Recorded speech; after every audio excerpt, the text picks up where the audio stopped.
Hi there folks, welcome back to RRTV's live coverage of the Australian Online Supercar Championships. Sorry about the confusion, I didn't load the correct intro for this broadcast, but your commentary team tonight is myself once again, Bernie Wiemers, but Daniel Leet has joined me in the comm box. Welcome Daniel, and it's great to have you back on board for some V8 Supercar action. Yeah, good evening Bernie, good evening to all the viewers who are tuning back in after the great Porsche race we saw earlier on. I think we're in for a lot more of the same around here tonight at Donnington with the V8, so I'm really looking forward to it. Yeah, it's going to be fantastic racing, that's for sure. And if we have a look at the track map and the outline of tonight's race, so it's the Donnington 150. Total laps around here tonight, 48. And incident limits, Daniel, 25. Fast repairs, 1. What else can you tell us about tonight? Yeah, we're also going to have one random safety car, which is a bit of a feature in the AOSC, which is quite fun. The fuel cap has been set for 80 litres, so the guys are going to have sort of around that 18 to 30 lap window to get in, take their stops, refuel and get back out again. So we'll make it very interesting to see how they want to play it, especially as we know with that mixed safety car as well. Yeah, it's definitely going to be interesting, and we've got 45 V8 supercars here tonight. So they're out there, of course, qualifying, and to find some spare track around here, that's going to be really key, isn't it? Yeah, definitely, especially tonight being that it's the shorter version of Donnington. So the guys are really hustling to get any little bit of track space they can, and you have that one-off track anywhere around the circuit, you pretty much kiss that lap goodbye. So the guys are going to be fighting hammer and tong just to find that little bit of space and then set it up. And we've already seen a few issues early on when qualifying just rolled off a few minutes ago. Yeah, there's been a bit of action out there, and there's Kimi Rural fencing there straight into the fencing, and that's what we were talking about. But Jordan Ross at the moment, he's got provisionally the fastest time with a 1:05.861. Then we've got Jake Maloney sitting in second at the moment with a 1:05.911. Cooper Webster third, Kyle Stokes fourth, Marlon McMullen back out there, he's sitting in fifth at the moment, and the first in the 1:06s. Yeah, some really good close times. I'm keeping an eye on those first three cars as we mentioned, Jordan Ross, Jake and Cooper. There's only a tenth of a second really separating those three cars at the moment, so really good times from there. And I think as the field sort of manages to space themselves out a little bit, we'll probably see those gaps narrow down, and I wouldn't be surprised if we literally have this whole field inside 2 seconds tonight. Yeah, well, if they let's see if they can get as close as the Porsche Carrera Cup was. The qualifying in that series was absolutely mental, and it looks like at the moment they are fairly close together, but we need more of them in the 1:05s. Top 10 would all in the 1:05s, I reckon. Yeah, definitely, and I think that's probably going to maybe not be quite the quickest time we'll see, especially in race pace. I think the times will come back a little.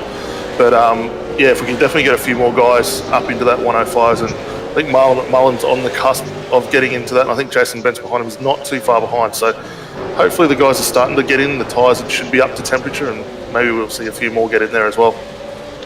Yeah, the guys are still in the pits, 13 minutes to go qualifying, so heaps of time to get up to pace, no doubt. What do you think they're doing at the moment, Daniel, as far as car setup and that sort of thing goes? Look, a lot of the guys are probably running very low fuel. It's a little different to what you see in some other series that are running, especially like the development series on a Tuesday night, where the guys have got to go out, burn the tanks down and throw new tyres on. At least here, they'll get those quick tyres on. The fuel will be to an absolute minimum, and maybe 1 to 2 laps to try and build that temperature and put in a real good time. So they're going to be working on where they want to come out. I'm sure a lot of guys are going to be eyes in the mirrors predominantly, working out how they get onto this track, especially with the way pit lane exits. Yeah, well, we can see that now at the moment. Jake Maloney, he came out of the pits. He's pretty much been off track now for half a lap, and he's decided he's going to park it in the kiddie litter because those tyres will be so dirty. He just basically trying to feed out, was having trouble. Jordan Ross also running very wide, trying to let the faster cars get through, and all four wheels on the dirt. Yeah, and it's going to be an interesting one, especially as the race progresses when the guys do start making their stops. Obviously, we're going to have to watch out for that again, but you kind of can make a bit of a weird, slightly longer turn one, if you kind of know what I mean, where you see a lot of guys start to venture into that pit exit and use it to help slingshot through that first corner and sort of gain a little bit more momentum. So a lot of guys are going to have to pay very close attention to those relatives, and I'm sure they've all got spotters on board tonight, just helping them feed their way out and sort of avoid any further contact. Yeah, and it's a matter of trying to find that gap. When you're in the fast lap at the moment, the guys are doing a great job. When they're not on a fast lap, keeping their eye on the mirrors to try to let these drivers through. Let's have a look at the weather at the moment. It's mostly cloudy out there, 30 degrees Celsius, so a bit cooler than the last race, but it's still a scorcher. And total track length 3.16 kilometre or 1.96 miles. Yeah, that's not too bad a track temperature, realistically. The guys will probably need that 1 to 2 laps, as we mentioned, just to get those tyres up on depression. I've just been keeping an eye on Jake Maloney, and I'm really noticing him sliding as he's trying to get that tyre temperature into the car. So maybe look at a couple of fine adjustments before the qualifying session goes out for some of these boys, but yeah, struggling out there a little bit. Yeah, the camera's on him at the moment on his fast lap. 28 seconds at the moment as he comes down through turn 7. And yeah, we'll see what he can do. That back end, though, looks a little bit loose to me. Yeah, it might be something you can look at with maybe a roll bar change, maybe take a little bit of weight or a little bit of ride height out of that rear spring to help it. But another thing the guys will need to be very careful of, and it's easy to do it here, is the dirt pickup that's going to find its way into this track as it goes through. So we've got 50 odd V8s out here tonight. There's going to be a lot of dirt end up on this race circuit at the end of the night. Certainly will, and we just saw Jake there out of frustration sliding it through the kiddie litter there, not happy with the way that car's handling. But at the moment, if we bring back up our quali standings, Jordan Ross is still on provisional pole. Thomas Hinds now jumps up to second, and Brett Loxton third, Jake Maloney fourth, struggling with the handling of that car by the looks of it, and fifth is Cooper Webster. The last car in the 105s now is Kyle Stokes. He jumps up to 6th position, with Marlon McMullen down to 7th. Yeah, so the guys are starting to find a little bit more pace as this session's going. Obviously, the rubbering up of the circuit will be helping that as well. But I think a few guys now that have probably got in their quick lap will maybe start looking at sitting out in the pits for a bit, see what happens, and maybe come out later on again. But if they do, it's going to open up that track window where the guys aren't fighting as much for that space as well. Yeah, that's exactly right. So we'll see what the faster guys are going to do. Having a look at the moment of the guys in the pits, one person out of their car is Thomas Hinds, so he's waiting. Jason Bent's also in the pits out of his car, probably getting some hydrolite into him. Braden Bateman's in the pits, so is James Bell and Paul Preston, Paul Tajavara, and a few of the others further down. But I guess we should have a look at the Drivers' Championships and let the viewers know exactly where their drivers are in the top 10 at the moment. Yeah, definitely, and it's a bit of something special these guys do with the series. Also, we've got technically 3 different championships. We've obviously got a standard teams championship that all the guys are competing for full year long. We have an endurance one, which encompasses all the endurance events. We've already seen that at Imola earlier this season. We've had our one endurance so far. Then we come into tonight's lot, which is the non-endurance, which also covers our 40-80 splits and obviously the 150s we got on tonight. And Cooper Webster doing a great job in the PSS Chassis 27. He's sitting on top currently on 550 points. Brian Borg from Laser Racing just behind him on 460. Jamie McKnight, another one from PSS in 430. Henry King in the Watercraft Zuva racing entry, and that car's still looking very good out there tonight. In 4th, 415 points.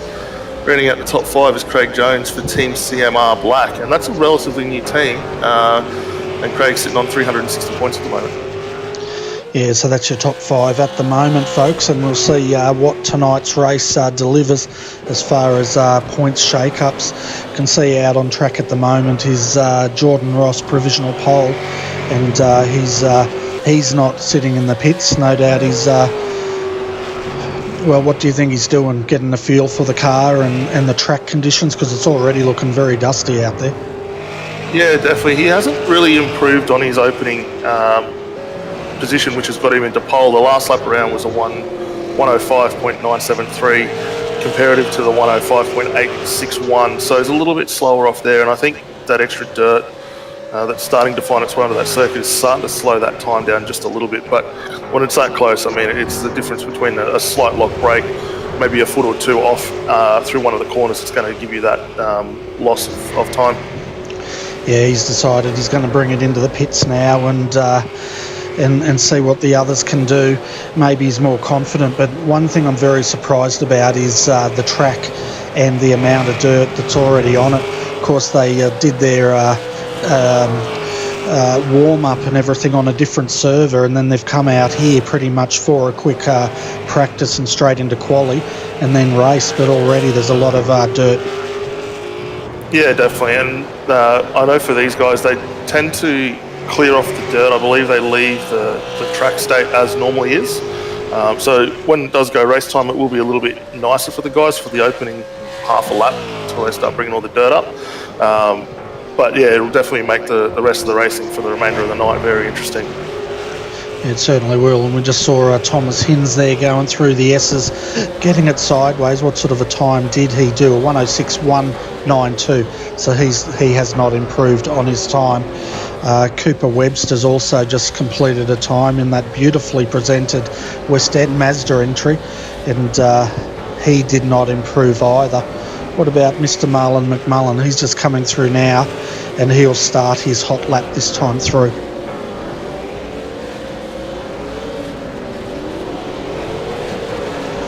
It's a good... Sorry, go. You're all right. I was going to say to the viewers, watching Marlon come through turn one gives you great appreciation of what the guys have got to look out for into turn one. You see a mountain of cars streaming out through pits there, and a lot of great awareness to let Marlon get through and continue this lap. Yeah, I was about to say Marlon timed that perfectly, because I saw the same gaggle of cars coming out just behind him. If he was a bit slower, he would have had to negotiate that and it would have ruined his lap. At the moment, he's just coming up towards Coppice turn 8 here, and 44 seconds is his time at this point. Yeah, and the car's not looking too bad at all. The change of direction is very good on it. The rear doesn't seem to be stepping out as well compared to what we saw earlier with Jake Maloney there. So he's got the car well under him for this one. Yeah, 2 wheels up on that nasty ripple strip as he goes through the S's straight on now. What's he going to do? 106.066.006, sorry, 7th position. He almost cracks the 105s. And check out the gap between him and Kyle Stokes at the moment. Yeah, there's not much in it at all. I thought he was very close to getting in that 5 range, but you know, Marlon coming off the back of a good run last time out at Brands Hatch, I think was Brands Hatch we were at, and yeah, doing very well. Obviously, last year's defending series champion, so really in good stead to sort of start adding more points to defend that title. As we see him now just wrestling through McLean's there up onto Coppice. I think iRacing must have updated Donnington, did they? Because I pretty much remember McLean's. Was it McLean's that had that really nasty inner ripple strip, or am I thinking of a completely different track?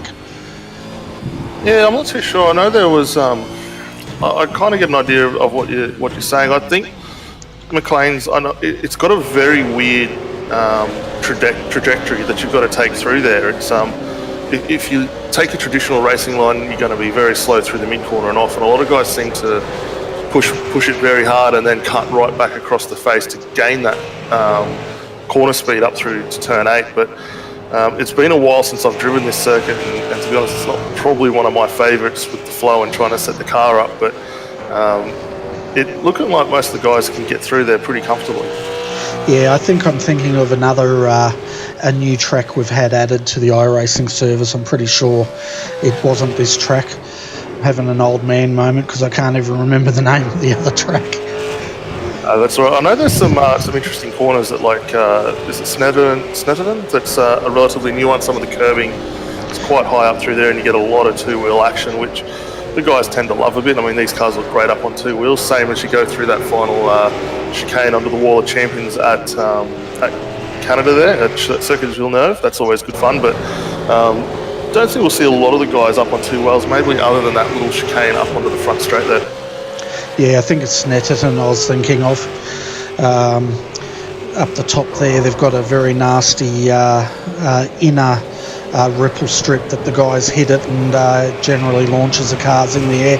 Having a look at the moment, Brian Borg in the Opticoat Pro sponsored Falcon out there, and he's sitting in 9th at the moment, 36 seconds as he's coming up towards Coppers. There's a car in front of him, but it shouldn't affect his time. No, he's looking pretty good. I think it's James Bell's just sort of staying out of the way and letting Brian get through there, so good awareness from him, and I think he'll let James not go through, but yeah, Brian's doing really good. Maybe not quite where he wants to be as far as outright pace. Obviously he's up second position at the moment in the team's the non-endurance standings, and going to want to get that car a bit further up to sort of start making a good run at that. Yeah, so he did a 106.127, and it's not good enough to improve on his fastest time of a 106.046. So I don't think we're going to see too many fast laps now with the condition of the track. But as we see now, Brian sliding off as he's coming down. Where is he? He's down Crane, Old Hairpin, I think he's gone off just before then.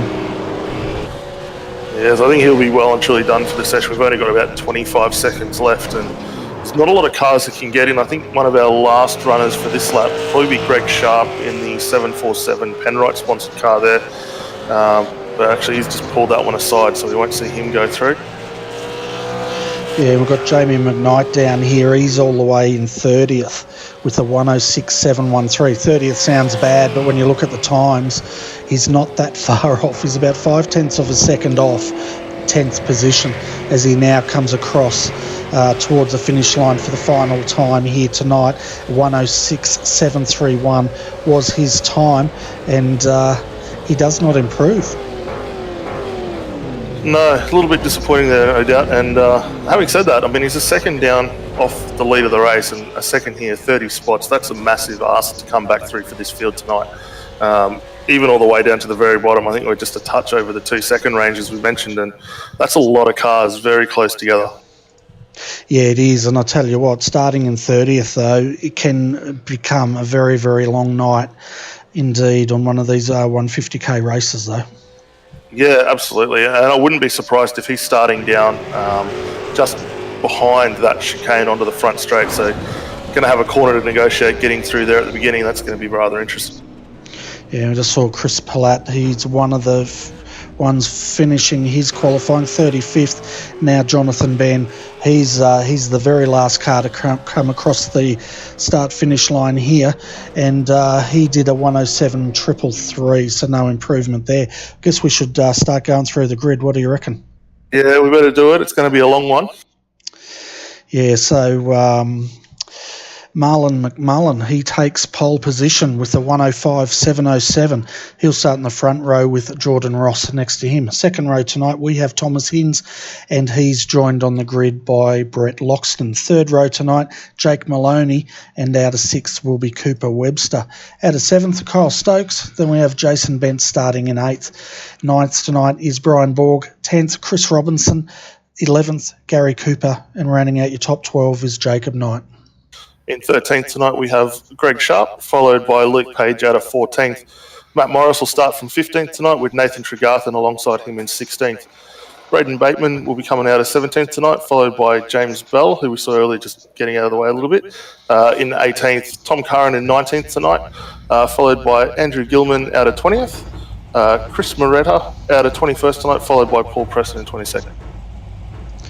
out of 25th. I've lost a few. Henry King, 26th, Mark Samuel. Paul Tajavara will start out at 27th. 28th is Job Stewart. Jonathan Ben will start out of 29th. 30th is Jamie McKnight. Out of 31st is Matt Muggleton. 32nd is Brendan King. David Kinmond will start out at 33rd. David Miller 34th. Chris Palat 35th, and 36th is Daniel Stevens. And I'll let you call the rest of them. Matt Lapoitovan will be out of 37th tonight, followed by Daryl Hockey in 38th. Brett O'Brien starting out of 39th. In 40th, we've got Jackson Harlow, followed by JP Kuru out of 41st. Nick Heusler 42nd tonight. Tony Gaffer and Matt Clowett will round out the back of the grid, and Darren McKenzie didn't set a time, and I'm not sure whether he's starting tonight. Yeah, we'll have to wait and see, but you can see them now queuing up, folks. If we get to the blimp, we'll try and get a view. No doubt they're all the way back around the S's back up there.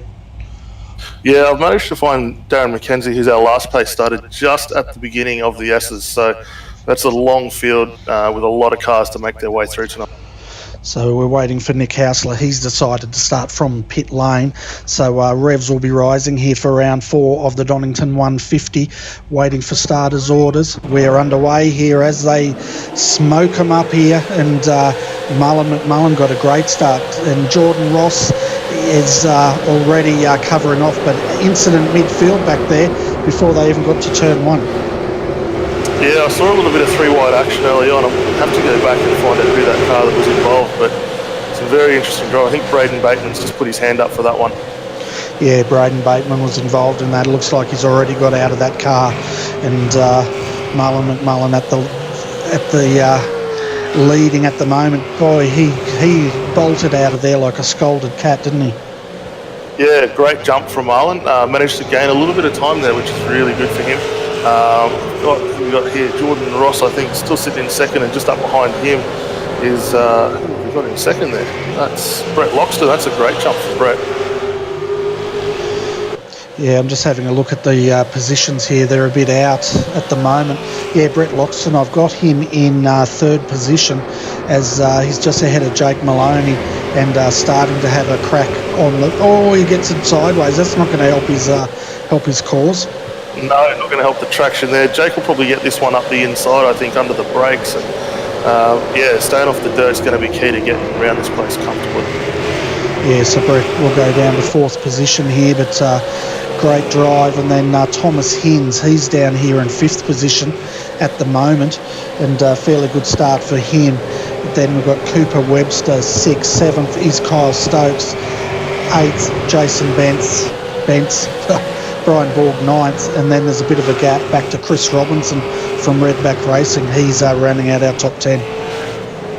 Yeah, some good drives. I've seen a couple of guys jump up the order here. Paul Preston's had a good job up 5 spots in the opening lap, and I jumped back to see how Nick was going. He's done quite good out of the pit lane there, up into 41st from starting dead last. Wow, that's pretty good. As they go 3 wide here, that all started with Chris Robinson getting it a bit loose coming up through Coppice. He got absolutely mugged, and everyone could smell that he was vulnerable. He's lost about 4 positions. Yeah, I didn't see that one. I've just seen a little bit further back. Something's happened to Brett O'Brien here. That car's lost a lot of pace and speed as well, so he dropped quite a ways down the order there. Just have to find out where he's back in this field. Well, I tell you what, have a look at this. This is like peak hour on Pitt Street at probably about 200 kilometres an hour. We've got cars 2 wide, 3 wide action back here, and this is all the way down in 36th position. Yeah, it's going to be hard finding a good battle. I think there's going to be battles going absolutely everywhere up and down the circuit tonight. Luke Page is tucked into a great one here, sitting in 13th currently. Still with Chris Robinson, Greg Sharp's in there, Jacob Knight's in there. I don't know where these guys are going to look for a passing opportunity. They're going to have to be very brave under the brakes. Yeah, well, one thing I've noticed is they're taking any opportunity they can. And now look at the 029. That is Paul Preston. Showed his nose, wasn't confident to throw it up into the S's here. And in a V8 supercar, I don't think I'd be that confident either. No, it's going to be... you have to be very patient to pick your pass where you want to do it. I think that breaking point up into the chicane is probably the ideal spot for most of these guys. But if they can get a run out through the S's, which they're coming into now, you might see a couple of opportunistic moves up the inside before they hit turn 7 there.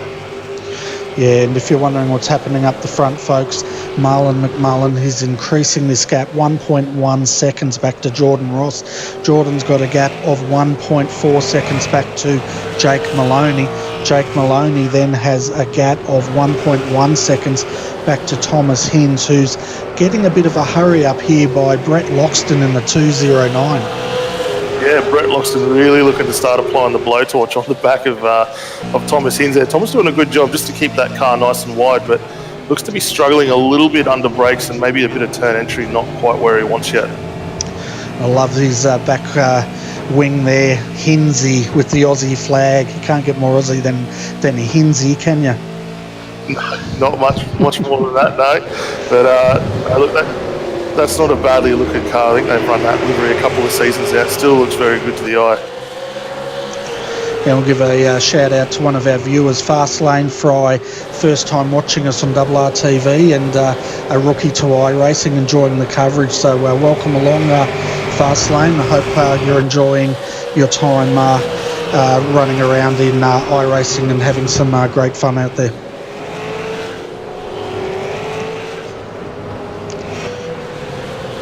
Sorry, mate, I just had to give a shout out. No, you're right. I'm going up and down through the field here, looking for a few little battles, and found my way back here to Gary Cooper, sitting in 9th in that WPS concreting car. He's got Jacob Knight back behind him again, sitting in 10th at the moment. Still Greg Sharp in that Penrite car behind them, and they've actually managed to open a bit of a gap here to Chris Robinson at the moment. So this three group of cars is actually pushing on quite nicely, and I think we're going to see a few little battles once these guys settle into a good rhythm. Yeah, Chris was up in the top 10 there. He's down to 12th at the moment. Looks like he's struggling a little bit, and Luke Page, well, he's monstering and he wants to get past for KRF. Then Chris Moretta further down. He's in a new livery I haven't seen before. It's, what is it, IECMR, I think it is. Yeah, that's the CMR cars. We saw them have a really good run a couple of weeks back at Spa. That had Pete Sattler and I think Craig Jones on board that car, or in that team, having a run around there, and that was not doing too bad. The car looks very nice in that silver and the lime there. Yeah, it certainly does, and we just saw Henry King helping Mark Samuel find the dirt on the outside there, but that's made him vulnerable. Who's this coming through? And that's Jamie McKnight. Speaking about scalded cats, he started, 30th? He's up to 16th with 42 laps to go. Yeah, great drive from him at the moment. Has to be probably one of, if not the biggest mover in the field at the moment, doing a great job to monster his way up there. Yeah, and he's taken absolutely no prisoners, and I tell you what, since he's come on form, he pretty much does not take prisoners, does he? He sends it, and most of the moves pretty much, well, all of them pretty much pull off. But yeah, 16th position, up 14 tonight. Yeah, doing a great job, and we're seeing him venture out into a lot more cars now. Obviously, we saw last Saturday in the GT3s doing a good job there. I think he took second place out of that one as well, so really developing as a good strong driver here, and only getting quicker and quicker. Yeah, he certainly is, and he's got a really good setup, OSW wheel and all that sort of kit, so he really enjoys his racing.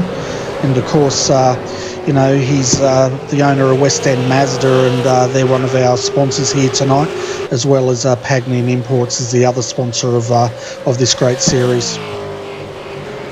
Yeah, and it's great to have such good sponsors on board. Obviously, we saw last year with Pagnian being able to put up an awesome simulator for the winner of the series, and to have likes of West End Mazda on, who are starting to sponsor quite a few teams in this championship now. It's great to see them get on board with the broadcast and the series. It certainly is, and Marlon McMullen, of course, he was a recipient of that Pagnian prize, wasn't he? And that's what he's putting to great use at the moment in that sim rig that he won. and that lead 2.37 seconds. Might go deeper in the field and see if we can actually find some battles. I'm sure there are some right back. Yeah, still a good little one here with Thomas Hinds, Jason Bence, Brett Loxton. That's still 5th, 6th and 7th. That's not too bad at all. And sort of that real good one with Jacob Knight, Greg Sharp and Chris Robinson. That's going to be turning in, I think, to about a 4-car battle pretty soon, looking at the times for these guys. Tell you what, Loxton's got a tank slapper going on there. Thought he was going to bin it, but he gathered it up. And tell you what, he's driving the wheels off this, trying to catch Thomas Hinds at the moment. Yeah, it's doing a good job. It's one of those corners. It's very easy to get it up on the grass and on the curb, and lose the control of the thing. So maybe not there with the suspension, but he's pushing on very hard to get that gap and close it down to Thomas Hinds. Yeah, we're riding on the nose cam at the moment. Look at all the rocks already building up. 40 laps remaining. One compulsory pit stop, and of course a random safety car. So no doubt the guys are thinking at the moment, people like Jamie McKnight and that, he wouldn't be worried about the gap. He'd be more worried about the positions, because once that safety car comes up, it's going to reset the field pretty much, and then you can go to work for the second half of the race, or whenever that safety car comes out. Yeah, definitely, and it's something we've seen play a big role in this championship over the last couple of seasons, is when that safety car comes out. It can really advantage some guys, it can disadvantage you a lot, so you've got to be very very aware of it, and maybe look to get it in that stop as early as possible. And we've seen a lot of guys that hold on, especially even last race, where they wait right to the end, massively disadvantaged, and you see a lot of them drop way down to the tail of the field. Yeah, exactly right. They get buried, don't they? But what's the pit window like? Do you know much about that tonight?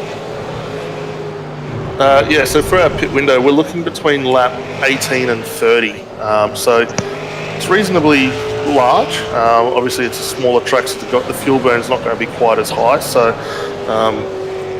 we got a pretty good opportunity to see where these guys are going to play that card. And I think the sooner you can do that stop, the better.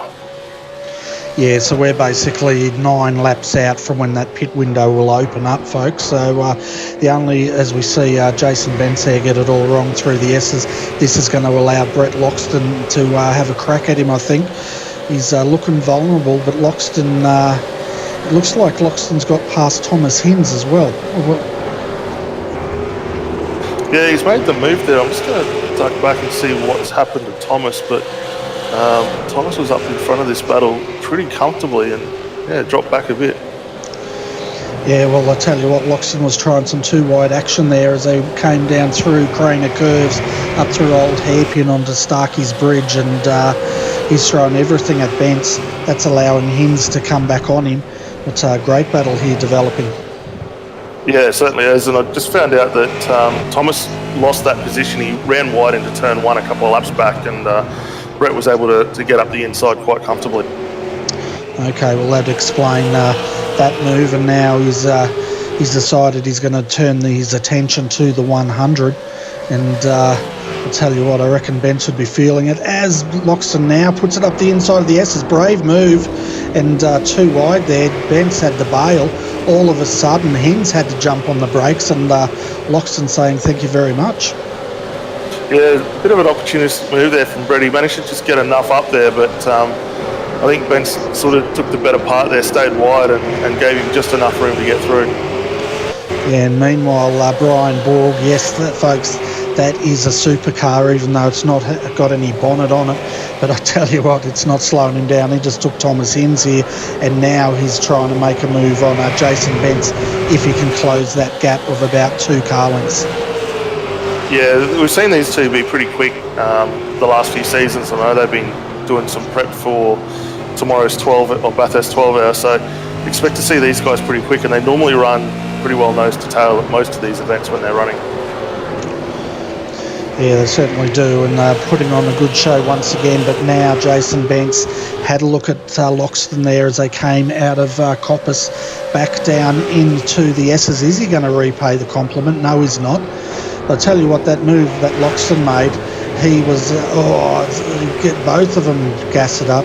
He was very lucky in a way that Bence was so aware of what was going on and facilitated that move, because it could have ended in tears, as once again Bence puts it up the inside. They come together. That's pushed Loxton out. Here comes Borg. Borg takes it.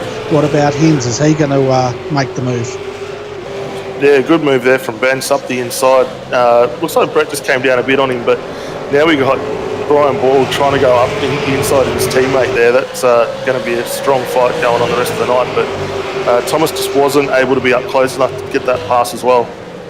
Yeah, well, I'll tell you what, we're getting a gravy train forming here, aren't we? And that's being led by Bence.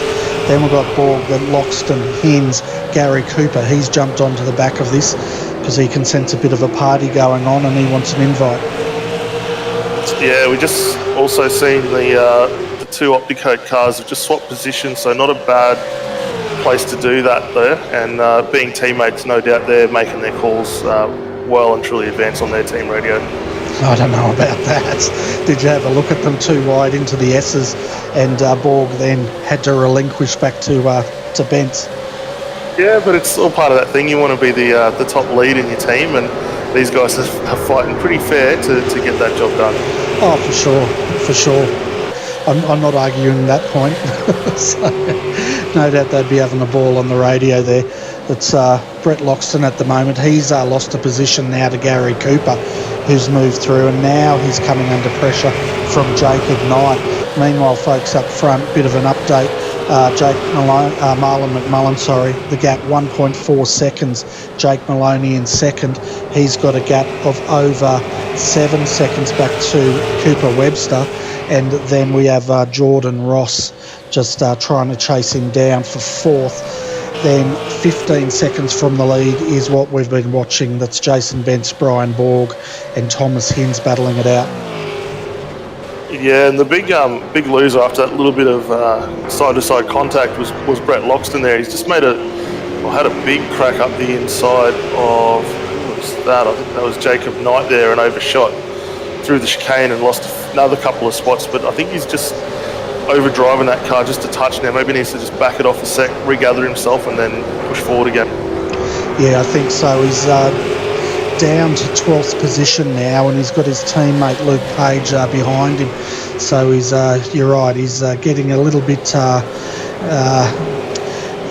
messy, one could say. Yeah, and it's easy to do, especially around the shortness of this circuit. I mean, the guys are lapping in a touch over a minute, so you don't really have any time to really regather yourself and have a think of what you're going to do to settle down. So he's going to have to just sort of manage it on the fly, and I think when that safety car comes where he makes his stop, that'll give him that little bit of opportunity to have that small breather and then get back on with it. Yeah, he's just gather his senses again. He tried to put it up the inside of Chris Robinson through Coppice there, but Robinson wasn't going to have a bar of it, so he pulled out of it. It wasn't a I wouldn't say a crazy move by any means, but he's still fighting. That's the main thing. Yeah, sure is. And I've just seen another move a little further ahead of him there. Jason Bence has actually managed to get that Opticoat car up into 5th position now. So just got past Thomas Hinds through the chicane area there again, and really starting to push on. Brian Borg's let him go just a touch and just sitting a couple of cars back behind him. Yeah, and we're 3 laps out till the pit window opens, folks. A couple of cars have had to already come in. One was Tom Curran. He's currently sitting in 31st position. He came in to use a fast repair. Looks like Henry King, something's happened to him right now, and he's had to have that car towed back. He's just leaving the pits now. Nick Hausler also spent some time in the pits using his fast repair, as did Darren McKenzie. Our only retirement tonight is Matthew Clowett in the number 4. He's, I think he started, but he did not complete a lap. No, and I think he might have been involved in that earlier incident that we sort of noted on quickly at the opening there. So we're starting to see this strategy come in now, and I reckon once we get that safety car, especially for the guys that are stopping a little earlier, are probably going to shut everything off, try and coast around as much and save as much as possible. So we might start seeing these half dozen cars that have already stopped starting to play that strategy game and move their way up the order. Yeah, so what do you think we're going to see? Do you reckon we're going to see them all dive in as soon as that window's open? Or are we going to see the usual where we're going to see some guys trying to roll the dice and go deeper? Look, I think the guys at the front will probably want to run as long as possible. The guys mid-pack further down towards the back are probably going to want to get in early, knock those stops out of the way and hope to jump them when the race does come back under that safety car. So we'll just have to play it out, but I think if you're out in the lead now, you want to stay out as long as possible. Yeah, but the thing is, you've always got in the back of your mind, what happens if that midfield comes in, then a safety car comes out and you're sort of caught out there. Well, yeah, that's true as well. So it's a tough one to go. You kind of want to do it as late as possible. But I think if you were going around and you started seeing cars coming up that you're starting to lap, you probably duck in then, get it out of the way, get out of sequence with those guys and hope that you can jump them when they do eventually come in. Yeah. Well, only time will tell, as they say. Lap 17, the pit window's about to open. Having a look at Jacob Knight there in the number 24 DuPont entry. Tell you what, that looks so NASCAR-esque, doesn't it? Yeah, it's a very retro-looking livery. I think probably from the late or early 90s, maybe even with that livery. But yeah, certainly looks good on a V8 Supercar. Yeah, and speaking of liveries, I think you've painted a few of these cars tonight. Done up the Hagney and Triple S Stealth Sim Sport cars. So Greg Sharp, I think, is the lead car in that team at the moment, sitting in 10th. And we mentioned it last week. The guys picked up Penrite as an ambassador, for Penrite. So had a quick redo of the cars. I think they come up pretty good, but that's probably a little bit of personal bias there on myself. No, they look really nice. I'm having a look at them on the screen now, and yeah, very schmick, and Greg's making sure he doesn't scratch it, and he brings all your handiwork back in one piece, but 30 laps to go, we'll see what he can do. Yeah, definitely, and I just saw, before we jump down to Greg there, on board with Marlon McMullen, he actually had Jake Maloney close up to a couple of tenths of a second as he was making his way through some lap traffic there, and that gap's opened back up to about 1.5 seconds. So the traffic's going to play a big part in how these guys ebb and flow in the race and where they're going to make these spots up. Yeah, well, we saw that in the Porsche Carrera Cup earlier tonight, didn't we? The traffic in that race played a massive part in the outcome of that race, and we'll see if that has the same effect in this one. The gap now 1.2 seconds. Excuse me, folks. And he's Marlon McMullen still leading. He's led all 19 laps of this race, and he's got Jake Maloney, and we know Jake will never give up. He'll hunt him down till that checkered flag stops. He definitely will. And looking at the lap times last time by, Jake was actually a couple of tenths of a second quicker than Marlon there, and it's probably easier being in Jake's position. You got to wait for Marlon to get through that traffic, but you can gauge where they are. They'll see you probably more in a second position rear gunner mode than they would if you're first guy up on them. So it's probably not a bad place to be, but looks like the traffic itself is doing a really good job just to be wary of those blue flags and let these guys race hard to the finish. Yeah, they've been doing a great job there, just doing that. We also saw that in qualifying, didn't we? As now we can see in the background one of the cars coming in to start servicing. In fact, quite a few have come through pit lane. We'll start having a look at the Mark Samuel. He's the first one to have pitted. 21.4 seconds was his stop. Brett Loxton also come in. He's come out in 27th. His stop 18.9 seconds. We'll keep an eye on where he comes in once they filter through. David Miller also for Redback Racing. He's done his stop, 18.7 seconds. Job Stewart, Daniel Stevens, and the list goes on. Nick Hausler and Darren McKenzie. So we've had a good, probably, 8 to 10 cars jump in as soon as that window opened. Yeah, certainly have. And last time by, they actually saw Marlon McMullen coming in from the lead to get his stop done. He was in the lane for 36.5 seconds there. So it'll be interesting to see where Jake goes and whether he comes in this next time by to sort of cover off that stop. Yeah, well, Marlin's fed back out in 14th position, and we'll see what Jake's going to do here. Jake's staying out. He's running his own strategy here. He's not going to get pressured into having to try to cover off Marlin here. I guess, he's got the opportunity now to try to lay down some fast laps and see if he can actually jump him in the pits. 20.1 seconds, definitely doable. Yeah, definitely. And last time by for Jake was actually the quickest lap of the race, or quickest lap of that lap by for everyone out there, 106.8. So certainly got the pace still under that car. And we noted in qualifying it was a little bit taily and maybe not the nicest thing to drive. He's made some good changes. That thing looks really solid on the track at the moment. Yeah, definitely. And give the folks a bit of an update of their top 10 at the moment. So let's bring that up. So your top 10 at the moment, Jake Maloney's leading over Thomas Hinds by 5 seconds. Jason Bentz 1 second behind him. Gary Cooper sitting in 4th. 5th, Jacob Knight. 6th, Greg Sharp. 7th, Chris Robinson. Luke Page is in 8th. 9th, Paul Preston. 10th, Kyle Stokes. But remember, they all have to stop. For the fans of Jamie McKnight, he's something's gone on with him. He's had to have that car towed by the looks of it and had a fast repair. So he's circulating down in 23rd at this stage.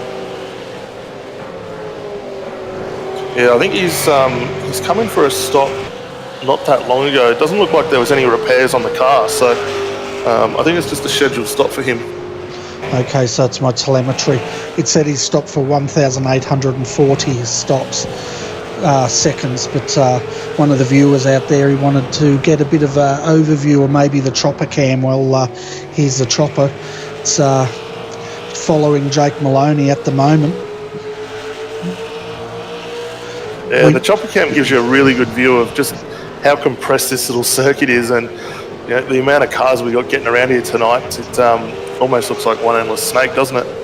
Certainly does. I think the blimp cam gives us a better idea as they come down the start-finish straight here. And, of course, turn 1 into Redgate as Maloney goes through. I think that was on McKnight there.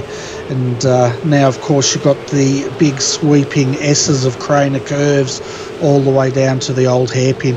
We'll stay on the blimp for this lap so you can get a bit of an idea of the circuit. That old hairpin, it's quite a interesting corner, isn't it, Daniel? Yeah, it sure is, especially that run down through the Craner curves in towards it. I mean, it's very fast and flowy if you get a bit out through that on the lead up. Not really where you want to be, and there's a lot of guys probably overdrive that section very easily on. So a lot of skill required, even for what appears to be a simple section. But no, the guys are doing a good little job there now.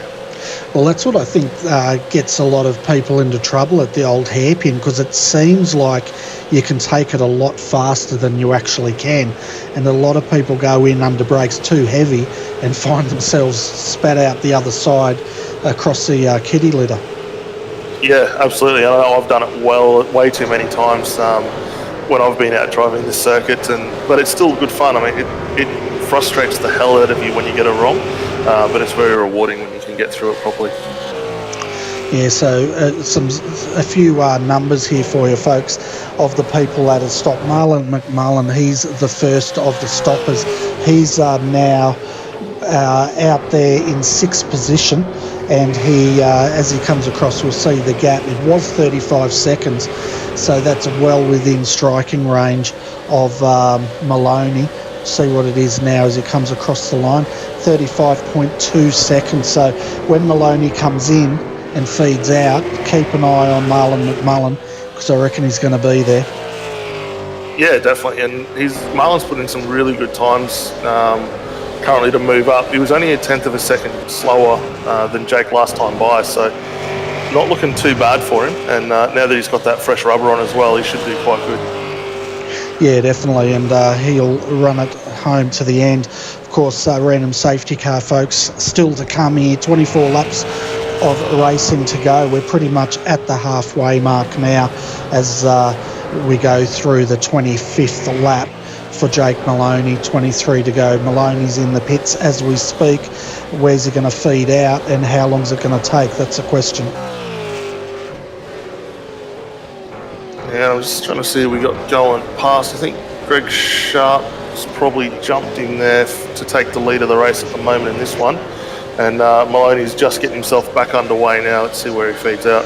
Yeah, old McMullen just got him, and you can see in the background there Maloney just trying to get up to speed, feeding right out in front of the 006, and that was one of the Stealth SimSport cars, one of your boys. Yeah, it was Darryl Hockey behind the wheel of that one, and he'll be wanting to push his way up. I think he's getting ready for the 12-hour tomorrow night, but yeah, not where he wants to be at this moment. So looking from the blimp, you can see Marlon McMullen there, and then way back here is the gap to Jake Maloney. So he's got a good, probably about 15 car lengths on him at this point. We'll actually get you see if we can bring up a live gap here. There we go, safety car. So the guys that have been caught out by this safety car, folks, Greg Sharp, well, Greg's dived into the pits now, and not sure if he's allowed to do that, but he has. Matt Morris, he's also now going to have to form up. Nathan Tregarthen, he's been caught out. Paul Tarjavara, Brenton O'Brien down here in 14th position, also will need to do his pit stop, as well as Matt Leboidovan. But the top 10 look like most of those guys have come in. Yeah, I think we're pretty well set. I think, like you mentioned, I think Matt Morris and Nathan Tregarthen are really the only guys outside, well, currently in that top 10, sorry, that haven't had their stops now. But it's probably a bit later than what a lot of the guys expected for it to come out. But that's that gamble that all these guys have got to play with. Yeah, so what's your call here about Greg Sharp? What do you think? The safety car boards came out and he was down near the S's and he dived straight into the pits. What would your take on that be? Is he allowed to do that, or is the pit lane closed at that point? Look, it really depends on iRacing. We don't have a live steward for this series, so the protests and things like that get handled post-race. But if iRacing deems that the pits were closed at the time when you go in, you either get an end of longest line penalty, I believe, or you do get a black flag. So unfortunately, we roll to the rule book that is iRacing at the moment in this series, and we'll just have to see how that plays out. Yeah, we've got Greg Sharp on the screen at the moment. I think he's got the end of the longest line because he's backed it out and everyone's basically going past him. So that may answer that question. Yeah, so at least he's, and that's kind of a NASCAR rule, which, love it or hate it, is kind of what we have to deal with in the road racing side. But not probably ideal for him, but he would have probably been back there had he had that stop inside the correct positions as well. Yeah, exactly right. So so you can just see them all streaming past there, and they'll start forming up. The way it works for the folks new to the AOSC, basically random safety car, first lap is the form-up lap, then the second lap is pretty much pit lane open, and then they're back racing by the third lap. Yeah, and I think they'll be doing hopefully some wave rounds just to get the leader back up behind the safety car there, which looks like that's happened pretty comfortably. Yeah, we can see the wave rounds just occurred now, and Marlon McMullen's back up there. So on this restart, folks, let's have a look at the top 10. It's Marlon McMullen will lead them away. Jake Maloney, he's second, but he's got a few cars in between him that are going to have to step out of his way. And then Cooper Webster third. Fourth is Jordan Ross. Fifth, Thomas Hinds. Gary Cooper sixth. Jacob Knight seventh. Luke Page eighth. Jason Bentz ninth. And Brian Borg round out our top 10. Yeah, I'm just trying to have a look on that safety car. It looks like we've got the lights out as well, so we should be getting ready to reset next time by. Yeah, safety car lights are definitely out, and Marlon McMullen will lead them off. Having a look at the bumper cam here and seeing what his bumper's seeing, and that's current for Redback Racing. That's not for position. Curran's actually, I'd say, a lap down, but he didn't get a wave by because he was behind the leader. Yeah, I'm just trying to look to see if I can work out where Tom is. He's down in 34th at the moment, so not a great run for him tonight. I think he's still just that one lap down at the moment. And no doubt Maloney's on the radio to the boys in front of him. He's got the 27 MFR in front of him. So no doubt he's letting them know that he wants them to step aside so he can pass them and try to close in on Marlon. Meanwhile, Marlon's probably trying to pay them all a couple of bucks to get in his way. Yeah, possibly. I think Marlon's going to really benefit once the jump goes off. He'll be quite a happy man behind that helmet, and like you mentioned, Maloney's going to want to push back through this little bit of lap traffic here as quick as he can. I think he's in a pretty good stead. All these guys will have blue flags. He should be right for that. Yeah, so the safety car's in. We can see driving from Marlon McMullen here in the gyro cam. He gets underway straight away. But what about Jake Maloney? That's a question. Jake hasn't had the best start. He's still trying to round up. He's rounded up to 27, got past him. The next one is one of the, which car's that? The number 30. So he'll want to get past him, and then he can start making inroads. But Tom Curran's bolted along with Marlon McMullen, so he's not holding up anyone at this stage. No, so Jake's trying to get himself, as you mentioned, past the number 30. That's got Job Stewart on board in that CMR car, and looks like Jake's managed to get his way up the inside there, and he'll press on now to the back of Tom Curran. Yeah, and Bell followed him through there, and looking from the bumper cam, I'll tell you what, action aplenty back there as Jake Maloney now starts to close in. And let's go back and see if we can find, while this is going on, any close battles.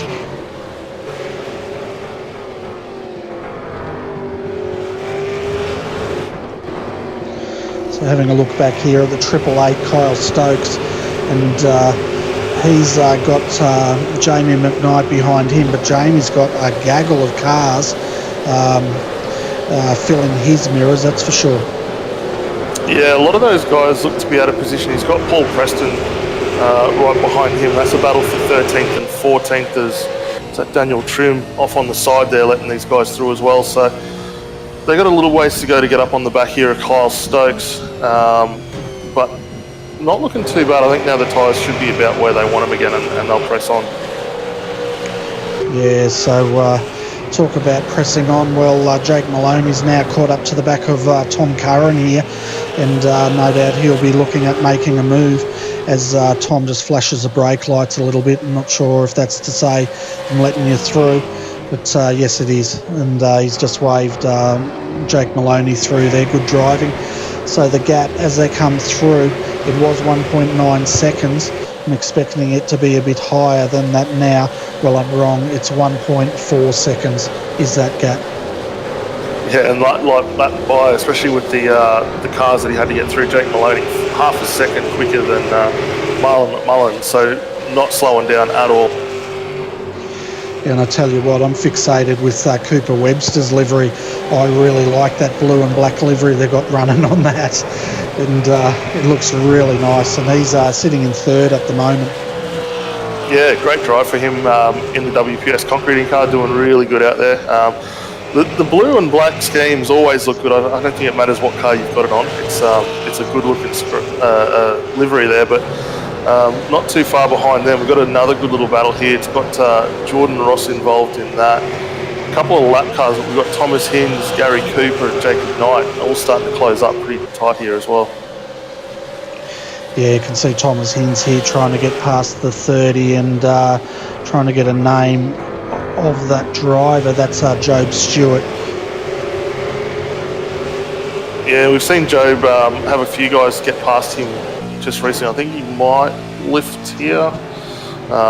Certainly making it very hard for Tom to get through there, and I think he probably just needs to be a little more aware of what's going on with that blue flag there.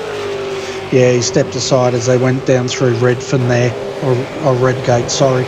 and let Thomas through.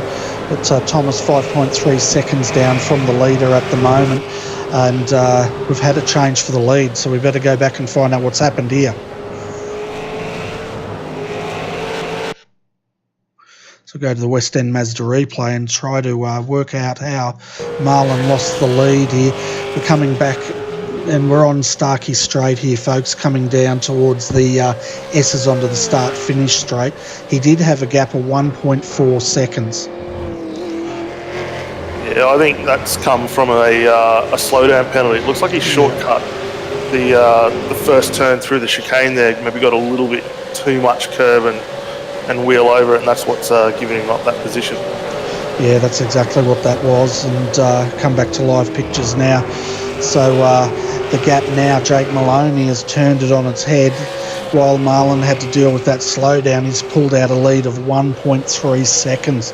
So we'll see now if Marlon's got anything left that he can try and close him down. Looking at their lap times, fastest lap times that have been done, Jake Maloney 105.848, Marlon McMullen 106.010. Yeah, not too far off what the optimal qualifying time is. I think Jake's about a tenth of a second off what we saw get laid down in qualifying by Marlon there, so not too bad at all, but certainly got pace in that car currently. He certainly does, and I reckon we should jump on board with Jake Maloney here for a lap and crank it up, folks. If you like the sound of the V8, we're going to shut up so you can enjoy it.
There you go, folks. That's what a lap around Donnington looks like in a V8 supercar.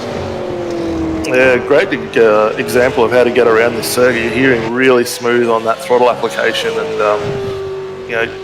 good way to sort of pick out those lines he's doing where the brakes are happening as well. So very consistent, and as we're seeing as a result of that, those lap times that Maloney's putting in at the moment are quickest on track the last few times by. Yeah, and he's pulled that gap out now to 1.7 seconds. And of course, he doesn't have any traffic he's got to contend with at the moment. So we can just continue trying to stretch that gap out. Looking further down, we can see Gary Cooper. He's just behind Thomas Hinds by the looks of it. And we've also got Jacob Knight behind him in the DuPont entry. Further behind him is Brian Borg and his teammate Jason Bentz. These two have been pretty much inseparable, haven't they? Yeah, we haven't seen more than a couple of car lengths between these guys, and sometimes even less than that with a bit of rubbing. So very evenly matched as far as car pace goes, and probably that safety car worked in pretty well for them. They haven't really lost a lot of time, but the consistency is still very good. Lap times between both of these guys are within 0.2 of a second at the moment, and they're quicker than the guys in front of them. So the gap's going to come down very soon, I reckon. Yeah, definitely. And we can see the Jacob Knight's car there was getting a bit squirrely through Redgate. He's gathered it up, but now he's got Brian Borg pretty much on his back doorstep, knocking on the door pretty soon. Yeah, definitely, and in turn that'll bring Jason Bentz up behind him. I think Luke Page is not too far off, but these Opticoat cars will definitely push through pretty quickly on. and you can see Jacob Knight is a Robbie Gordon fan by the looks of it. That's what he's got across his rear spoiler, as we get a very good view from the nose cam of Brian Borg. Yeah, well, I don't think Robbie Gordon ever drove a DuPont car. I reckon it's probably a Jeff Gordon one, more so than a Robbie. Same thing. Well, look, okay. It's a Gordon all of some US viewers are about to hang up on me now and run away.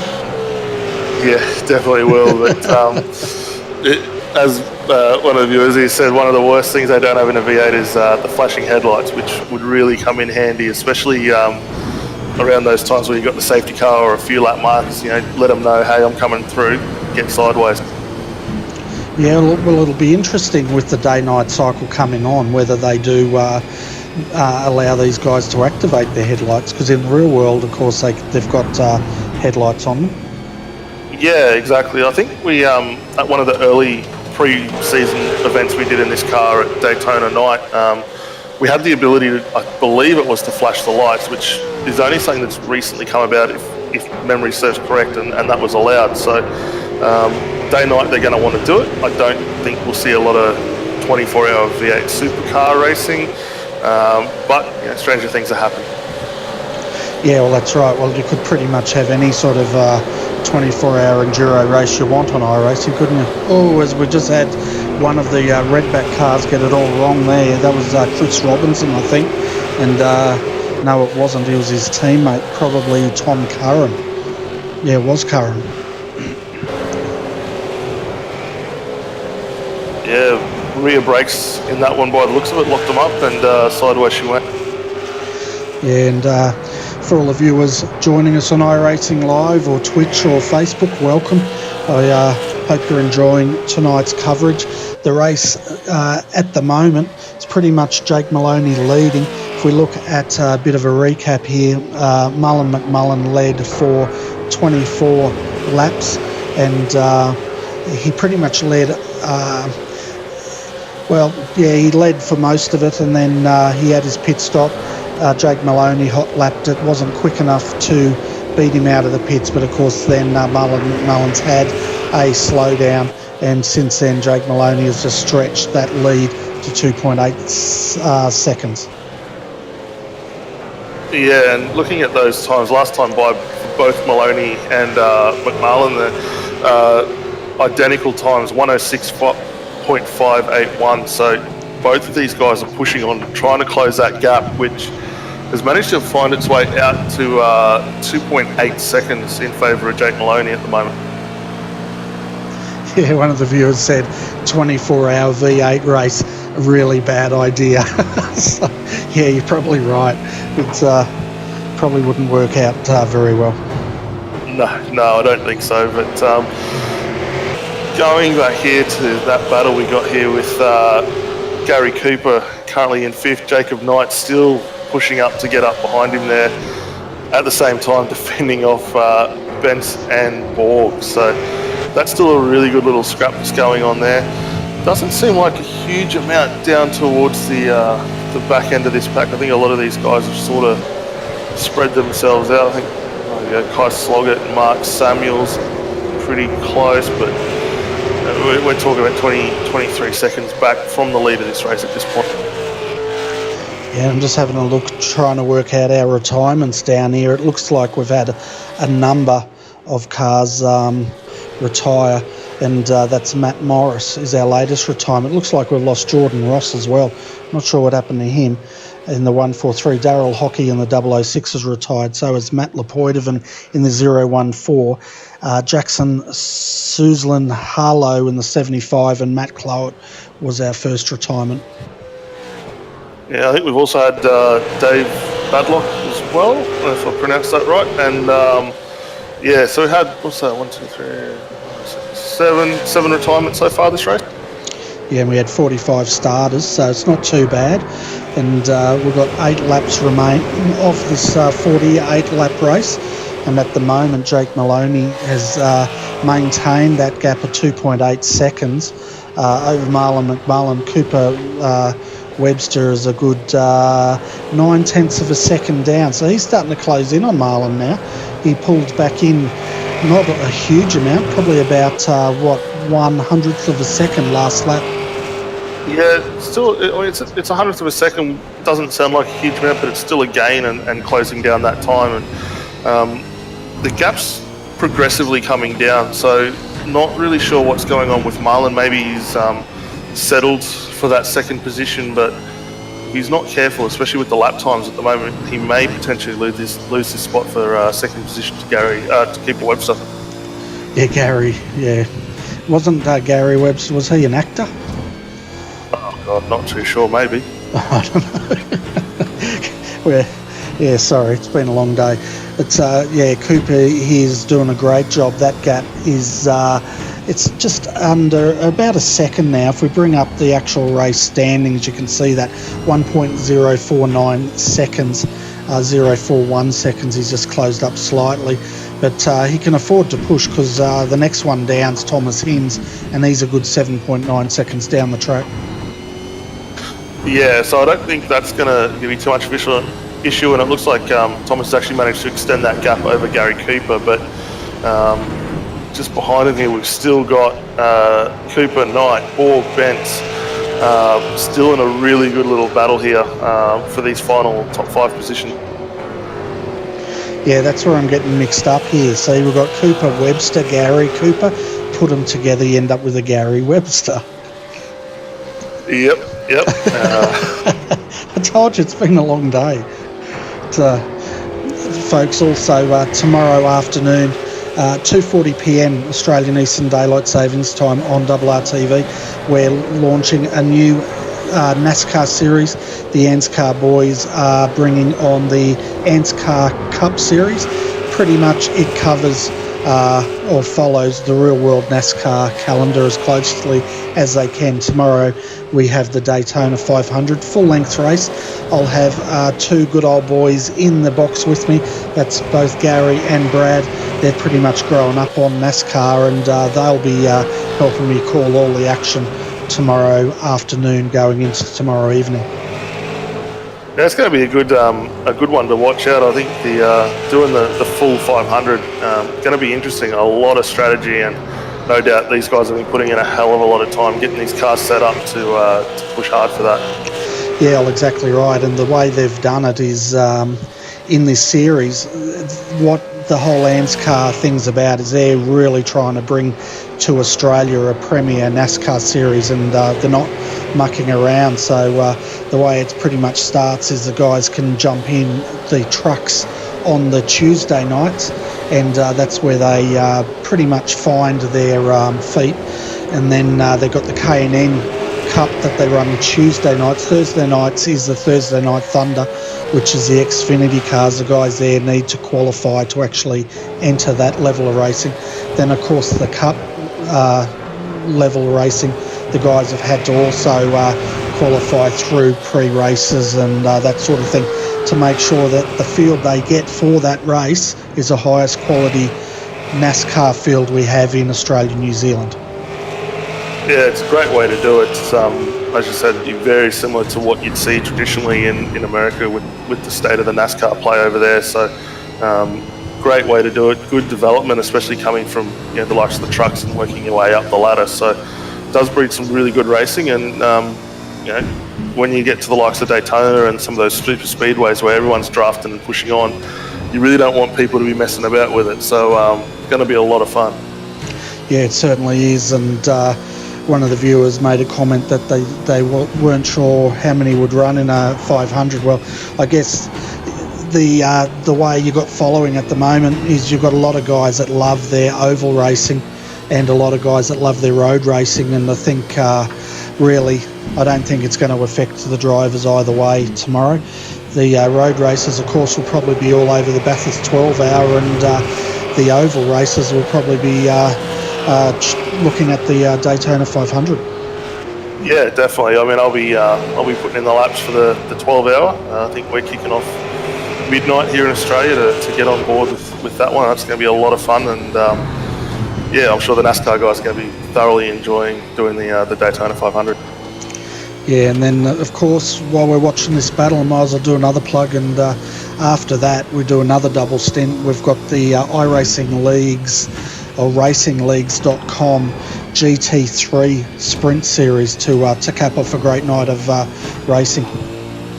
Yeah, that was a good race we saw last week. That was at Oceania, and some good battles, some really good driving, and made mention some of the guys looking a little bit sketchy, maybe not there with the racecraft just yet, but had another week. I'm sure the development's gone in, the setup time's been had, and we'll see some really good racing hopefully come about that one.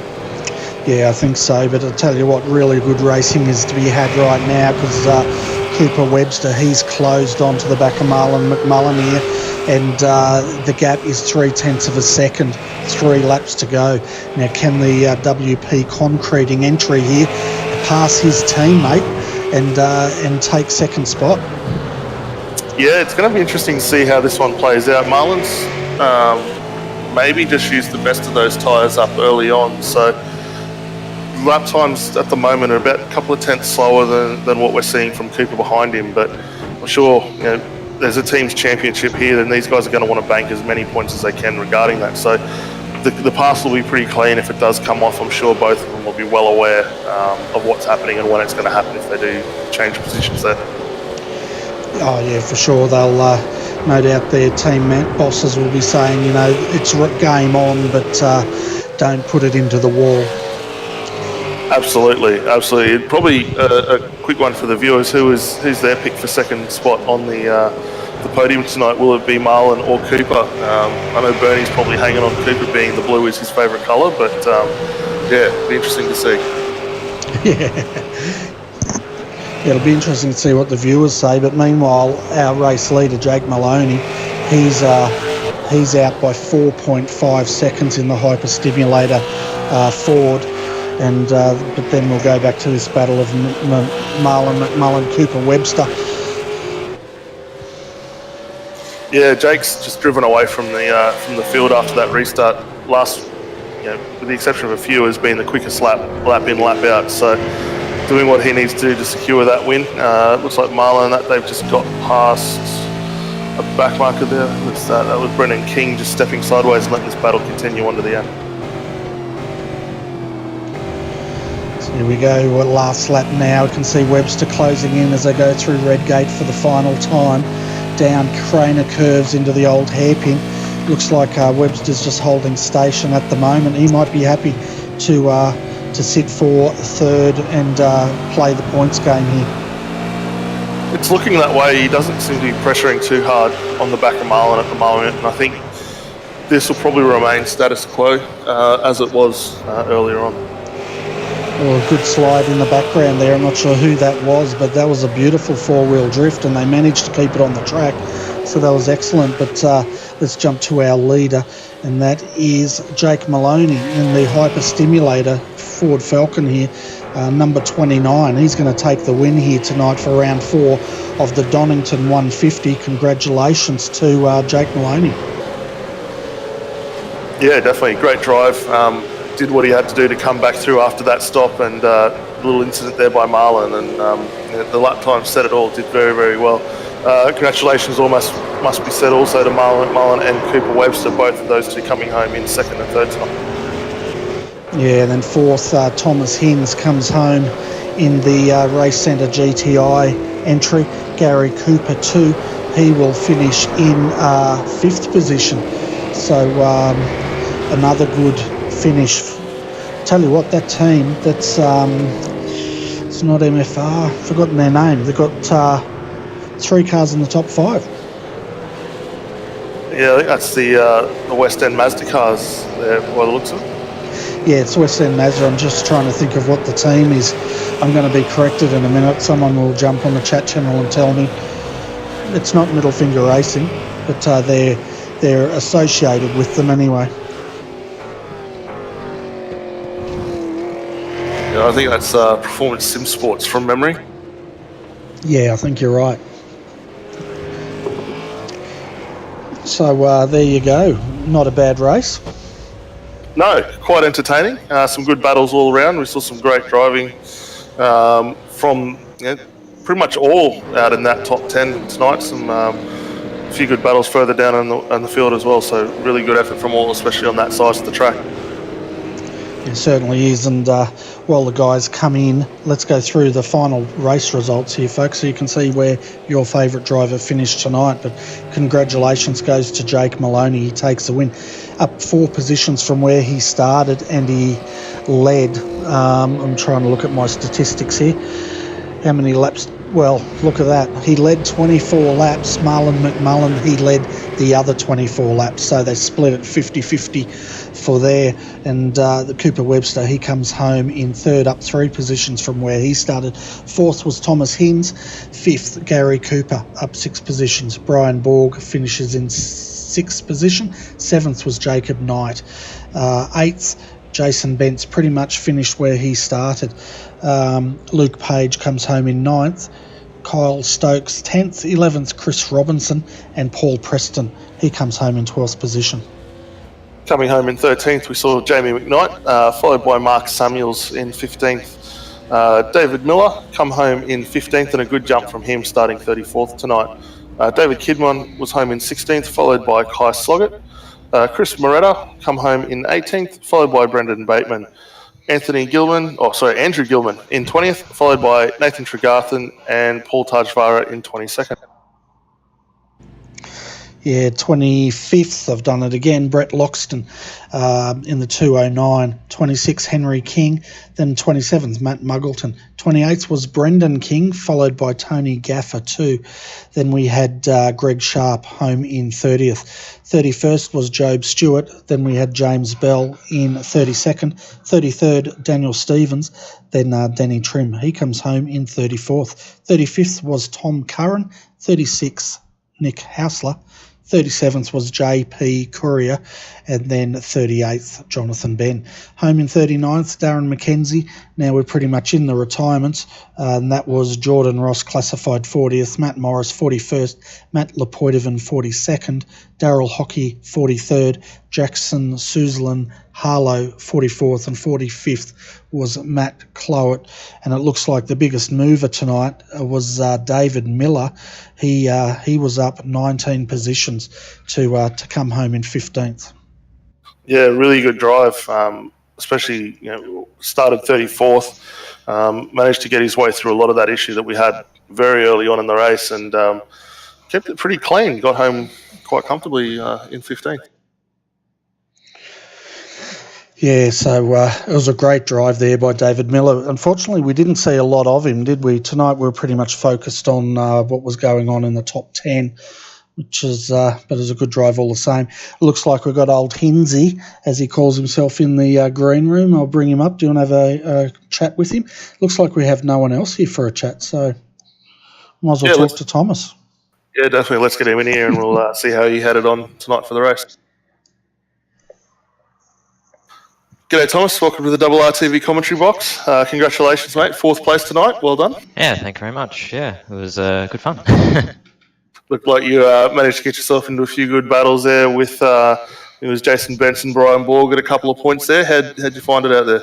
Yeah, start was pretty interesting. A lot of guys fighting really hard, and I know how when you race the same guys, obviously week in, week out with the V8, you kind of get to understand their style. So I figured that they were going to start getting getting a bit close there, and probably starting to slide a bit, because I know one of my only strengths I have is that I'm good on tyres. So I figured that they would end up sort of chewing their tyres, fighting each other, and I'd just be able to pick up the pieces, and that's pretty much what happened. I just kept it clean, kept out of trouble early, tried to keep all the tyres straight and not burn them up too much. And then they started battling, little errors here and there, picked up from that, and next to getting the tyres live, I was able to just slowly chip out after that, and then got the pit stop just before the half, and then timed it pretty well with the caution, of course, because it came out just after halfway, so that worked well. And then from there, just chipped away through the lap traffic after that, which is all very good. Credit to the lap cars as well. This round they were really good. Everyone was on point. I didn't really find anyone who was really bad with lap traffic, so good on the guys for that. Caught Jordan, and he was blinking everywhere. I don't know what happened with him, but after a while there, he was just going all over the joints. So got a little bit interesting, but I think he managed to go off at the last chicane and kind of cleared me of that. So that was kind of useful for me. And then from there just kept it clean, plugging away, and got the fourth. So good to get another good result in the 150s. I know these sort of races suit me a lot more than the sprints do. So so still surprised where I qualified though. I'm not usually a good qualifier, so why I was that far up, I don't know. But I'll take it, I suppose. So no, it was good fun. Yeah, well, qualifying started in third. Good effort, especially with how tight the lap times were going in on the track, and going on, I guess, sort of segue onto the track. How did you find it? Obviously, we had 48 cars getting around there tonight. A lot of dirt and rubbish getting brought up onto it. Did you find that sort of affected anything in the braking zones, or slightly off camber and a bit wider some of the corners? Not really. I don't think it affected too much. I mean, I think I've noticed with the dirt, I mean, it looks really dramatic on the from the outside, but personally for me, I've never really found it to affect things too much. There might just be because I'm not as much on the ragged edge as some others are. I'm not sure, but I've never really felt it's affected things too much. So I didn't really notice much. It was interesting though to going along, and turn one, a couple of corners I was noticing I was braking a bit earlier than others and kind of taking a bit more of an easy line in, because of just the way I am with these cars and just most cars. I just really like to look after the tyres and keep really consistent, which was interesting just to watch how early on they were keeping there and they'd slowly fall back at the end. So it was interesting just to observe that. But it worked out well on 50s. I do enjoy these races. Obviously, Phillip and Bathurst to come, so they'll be obviously highly competitive. So I'm guessing for Phillip, I reckon I won't qualify too well because I never qualify well there, and Bathurst, we'll see how we go, but that should be fun. Should be a lot of fun. So it'd be good to go those two kind of classic V8 tracks, and then obviously got the break and the sprints, which I'm 50-50 on what I'll do. But it was awesome fun. And Donnington really suits the V8s too. It was good for the Porkers, and I was really surprised, a little bit surprised with how well it suits these cars. It actually works really well with them, and I think it really rewards being really smooth with the car, because it's so easy to spin it up, because you've got to be a lot of corners, you've got to be kind of 70-75% throttle. It's so easy to spin up, and obviously once you spin it up in these cars, the tyres just absolutely just go big time. So that probably helped me too. It probably suited my driving style a bit as well. But no, awesome stuff. Really enjoyed it, and looking forward to the next one. Fantastic. Well, before we let you get out of here, Thomas, and celebrate fourth position tonight, we better get a shout out from all your sponsors, mate. Yeah, no worries. So obviously GTI, Yanni, the two main ones we've had for however long we've had them for, long time. Big thanks to them, and Max as well, for their sponsorship, and also obviously Race Centre, another one of the major ones we have. There's sort of four majors there. Big thanks to their support, especially obviously GTI and Kiani, those guys who've had on for a long time. Big thanks to them. Continued support was appreciated, and just thanks to the team for always being awesome, and it's better, I suppose. And thanks again, as I was saying, thanks to you guys for the broadcast. I'm sure it was top notch as per usual. So look forward to watching that back, and I'll probably talk to you again next time. Awesome. Well, thanks a lot, Thomas, and have a good night celebrating the fourth position tonight, mate. We'll look forward to seeing you back out on track next week. Yeah, thanks very much, man. See you. So, folks, that was Thomas Hinds coming home in fourth position. Well, I was going to say something smart, but it'd backfire as far as Marlon McMullen goes. I was going to say something about lock up your daughters, but we won't go there. But Marlon McMullen, our race leader, let's bring him up. Let's have a chat with him. And no, he didn't win. He came second. We'll still talk to him. We'll still talk to him. Hi, Marlon. Welcome to the RRTV comment box, mate. Tell you what, you're having an awesome battle between you and Jake Maloney. You actually both led 50% of the race exactly tonight. G'day, guys. No, it was really an enthralling battle. I tried to pit a little bit early, to roll the dice with the safety car, and I think I pitted 10 laps earlier than Jake, but I gave it everything I could at the end, really clicked me on towards the end, and I gave it probably a little too much a few times, but then it was a good battle of Cooper. So, it was really good to have both PSS cars up there tonight. So, well done to Jake. You did really well. Yeah, we were watching Cooper closing down on you. And did you have, any issues with your tyres or anything like that? Or was it just that Cooper had a better handling car? I think we're pretty much on identical sets. I liked what I had, don't get me wrong. It was really good throughout the night. But I just fell in the last corner. I don't think it was as good as I would like. It was a bit too stiff, and I was just having a bit of troubles pulling up there. And I'm not too sure why Cooper was very, very quick. I think he might have taken advantage of the safety car just before that. But otherwise than that, he drove so fantastic behind me. He was really putting the pressure on me, and it was really. It's a hard enough track as it is, to go out and keep the lines clean and all that, and then you got someone right up your clacker, and it's your teammate of all people, and you know how it is with teammates. You really want to try and beat each other, but no, I loved it. It was really enthralling, and it's good to see another car up there for the team now. So good on the Cooper. Yeah, we might bring Cooper up here with you, and he can hear exactly what you're saying, and then we'll get his words as well. What do you reckon? Just a bit of fun. Yeah, we'll give him a bit of praise. Why not? Cheer the boy up. Yeah. So the big question I got for you, Marlon, that's why I brought Cooper up, and he can answer this as well. We noticed Cooper closed down within a car length of you and then sort of sat there. Was there any team orders between you guys, like whatever they call that 21 thing? Oh, no, I'm not too sure how we go. When it comes to all that team orders, at the end of the day, I just go out there, sort of run my own thing. I know what I need to do, where I want to be as well. And if I don't feel I have the pace, I'm not going to fight it and run off the track and risk the car or anything. So yeah, if Cooper's quicker, then I'll just let him go at the end of the day. It's not about winning all the races; it's about just doing your own thing and just trying to do it week after week. So, but he had genuine car pace. I was quite worried, and I was already worried enough about Jake sort of pulling away from me. So it was just sort of double trouble on both ends of the spectrum. So, but it is what it is, and I love the racing and all that, and having the tyres maybe 5 or 6 laps older than some of the others, I felt I did a pretty good job to keep up with them to the best I could. I know it was an excellent drive, and leading 50% of that race. And when we saw you guys sort of racing for that second position, we made the comment that we thought, your team always races hard, but you race smart. And the last thing you want to do is have both of those cars in the kitty litter. So it was good racing, and we really enjoyed it. But I'll pass you over to Daniel, and he's probably got some questions for you as well. Cheers, Bertie. Yeah, g'day, fellas. Look, I only got a couple of quick questions. I think Bernie's probably got through most of all the good ones.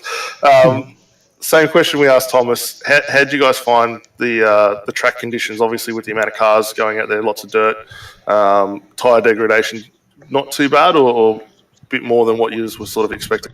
I'll tell you what, that qualifying session, I've never ever pulled a lap like that out in the last 2 minutes of my life. I was just freaking out, and the way that track evolved so quickly in that 20-minute session, I knew come the race, it was going to pretty much be the same sort of thing, but it wasn't. It wasn't as bad as what it was in the quali session. So yeah, I'm not too sure why, but at the end of the day, cool conditions, they're really nice. You can sort of really fling the car around, and the tyre deg's not too bad, but yeah, as I said, the difference, I think, of 10 or 9 laps between Jake and myself's tyres, he was coming for me. But before that, anyway, he was super fast in that last sort of sector, and I was giving it everything I could to really sort of stay in front. But I think on genuine car pace, the right man won tonight, so he did really well.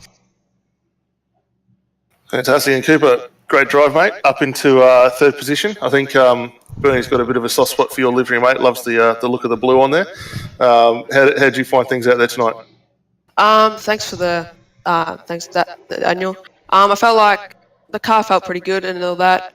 Qualifying was pretty hectic with the amount of cars out there, but I ended up finding my space and ended up putting a pretty good lap down. I caught Marlon, and then I got to the back of him, and I knew I wasn't going to throw a crazy move down the inside, but I wasn't close enough anyway. But yeah, Marlon did a really good job in the end.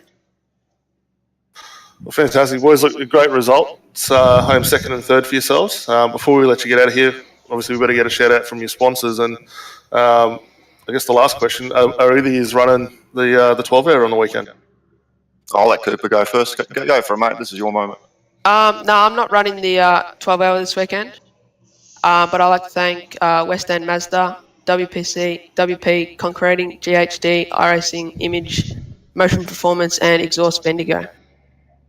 And myself, I'll be running the Bathurst 12-hour with my old companion Forzen and Daniel Benefield. So I haven't done much practice. I like to sort of wing these things, so I better go out there tomorrow and make sure I know what I'm doing, because when I wake up on Sunday at 6 a.m, I imagine the Europeans would like me to know, how to drive around the track. But we've done a million laps there before, so it should be really fun. And thank you guys again for the awesome broadcast tonight too. Fantastic. Well, again, congratulations on second and third position to you both, and we'll look forward to seeing you out on track again next week. Cheers. Thank you, guys. Thanks, guys.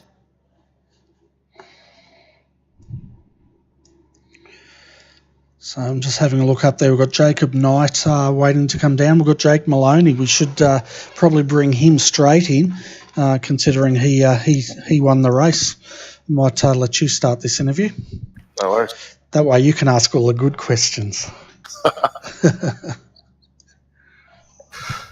G'day, Jake. Welcome to the RRTV commentary box, mate. Congratulations on the win. How'd you find it out there? Yeah, cheers, guys. Yeah, quite good. Sort of jumped in last minute, thought I'd have a race, and yeah, you don't always quite like Donnington, so yeah, good to get out there and have a go. Car looked really consistent that second half after the pit stop. The lap times really, you were sort of controlling that as far as being fastest car on the circuit. For the viewers, obviously watching, we noted in qualifying it looked a little bit taily. How'd you find the jump between what you had in qualifying setup versus race?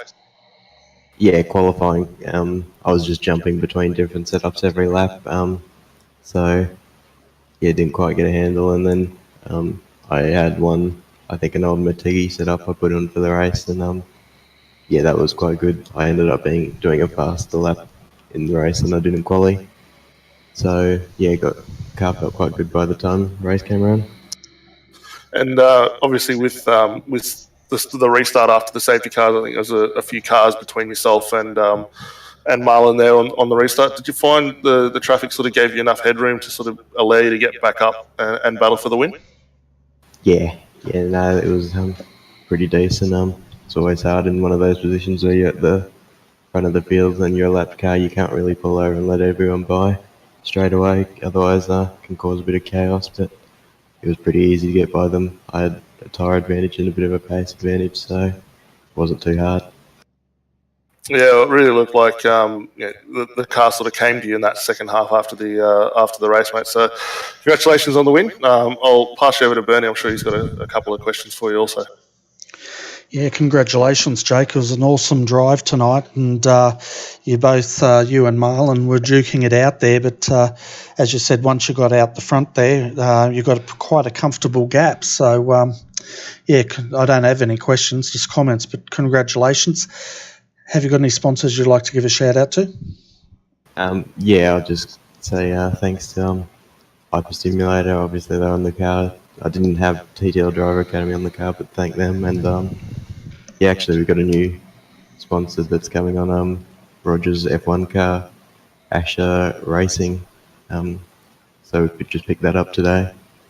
Fantastic. Well, congratulations to your team for that. And what are you running on the weekend? Are you doing any of the Bathurst 12 hour like a lot of the road guys?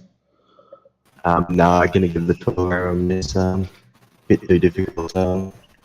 Getting to the midnight to midday time slot when would be good to do it. But got another pro Bathurst race coming up in a few weeks there, so won't do too many overnight races.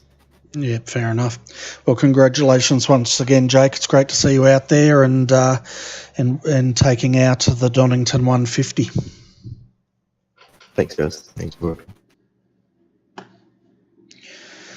So our final interview tonight is with Jacob Knight, or Jeff Gordon, as he likes to be called. So we'll bring him down.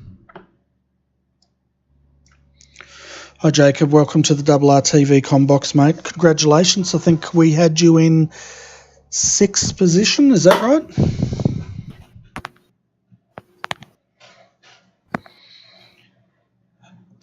He's speechless, Daniel. Oh, I've just got you, sorry. I couldn't hear anything. I'm like, what's going on? Yeah. No, we're just saying welcome to the Combox. I think you came home 6th tonight. Is that right? 7th, unfortunately. Borgie got me last corner. Oh, man. Yeah, we're admiring your paint job on that car, the DuPont entry. Yeah, thank you. And that was very well done. I'm very proud of it. Yeah, it looks really nice. But it looked like you were having an awesome race out there. I You're did. in the top 10 or what? That's the most hard. I come 7th. It's the most hardest I've had to work. I could not catch Gary Cooper whatsoever. And towards the end, Borgie was getting closer and closer and closer. It was just like, don't make a mistake, don't make a mistake. Yeah, he was putting a bit of pressure on you, that's for sure. But it looks like you're having a lot of fun. You're in the whole race looked like you're in some great battles. So Yep. yeah, and you drove really well. So congratulations I was on having that. an absolute ball. Thanks, Bernie. Awesome. I'm going to hand you over to Daniel now, and he'll have some questions for you. Yep. Yeah, g'day, Jacob. Congratulations, home 7th, mate. Still Thanks, good mate. drive, getting up a couple of spots from starting 12th, so well done Yep. there. Yeah. Sorry, you go. No, by all means, your moment, mate. Quali was a bit of a trouble with the cars coming out pit lane. Obviously, they're right there when you're trying to get as much track limit as possible. But I started 12th, so I'm happy with it. Yeah, qualifying itself looked a little sketchy. We saw a lot of guys trying to be as cautious as possible on the exit there of turn 1. How'd you find the traffic having to deal with that, especially when everyone barreled out of pit lanes for qualifying? Well, you went pit lane and it was just cars were everywhere, and dealing with the traffic, really the only issue was first corner with them coming out the pits. You still always had in your mind when you come up to a car, you were still too nervous to, push really hard in case they made a mistake.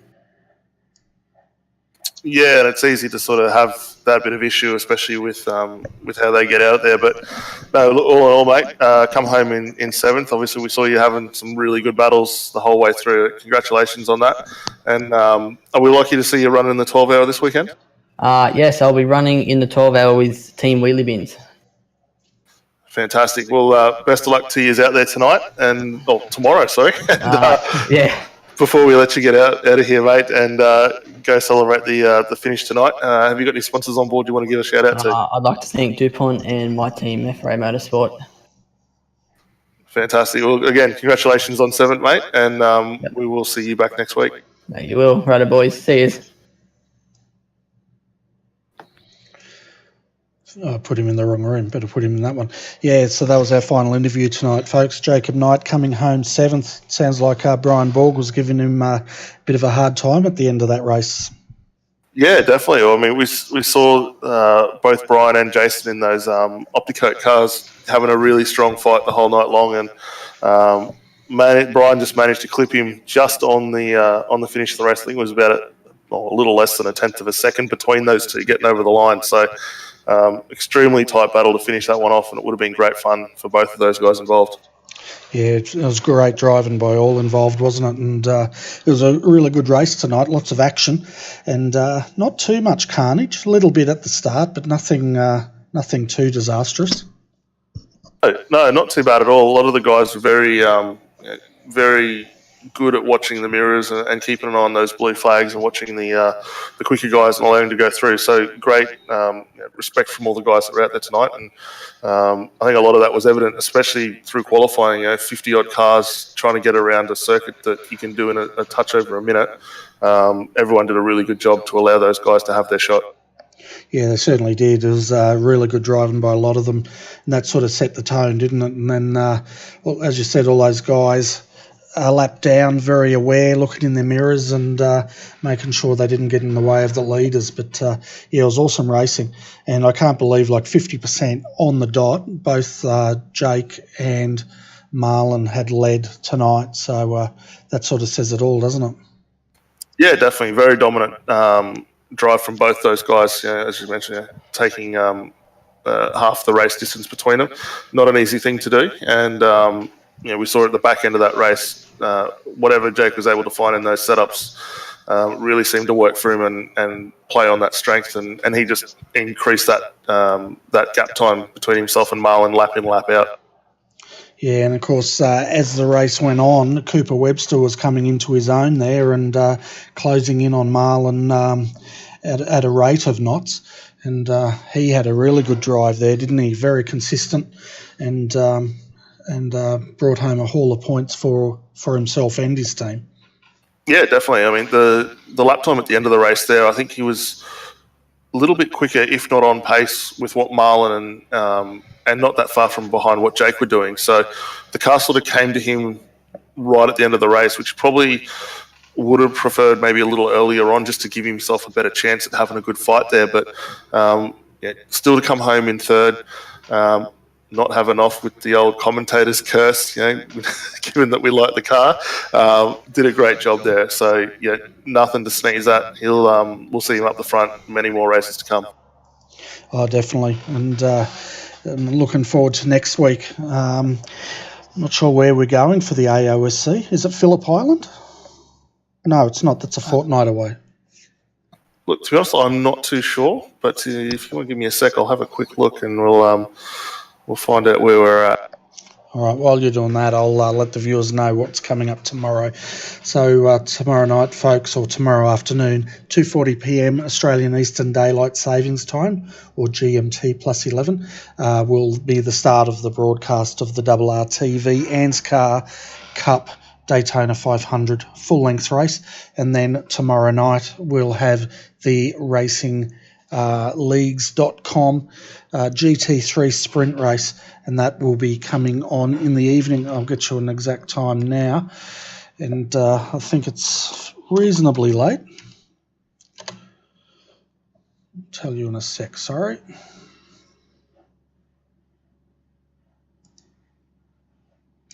So that's due to start tomorrow night at 7:50 p.m. GMT plus 11, or in 20 hours' time.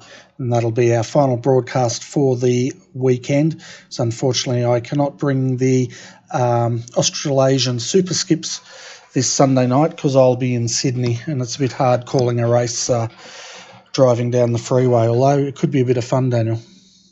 Yeah, it could be fun, bit probably dangerous, but certainly could be a lot of fun. And then obviously for the AOSC, the guys next week turn their attention to Phillip Island. We'll go back in for another 150, so going to be a lot of similar racing and action to what we saw tonight here at Donnington. And then following that, the guys get themselves a week off, which I'm sure they're looking forward to. Yeah, and I think on that week off, we've got a longer Porsche Carrera Cup race on that week. I might have to try and duck in and see if I can have a run. Yeah, definitely. No, the Porsches earlier on tonight, folks. If you didn't catch that broadcast, check it out because there was some really good racing in that as well.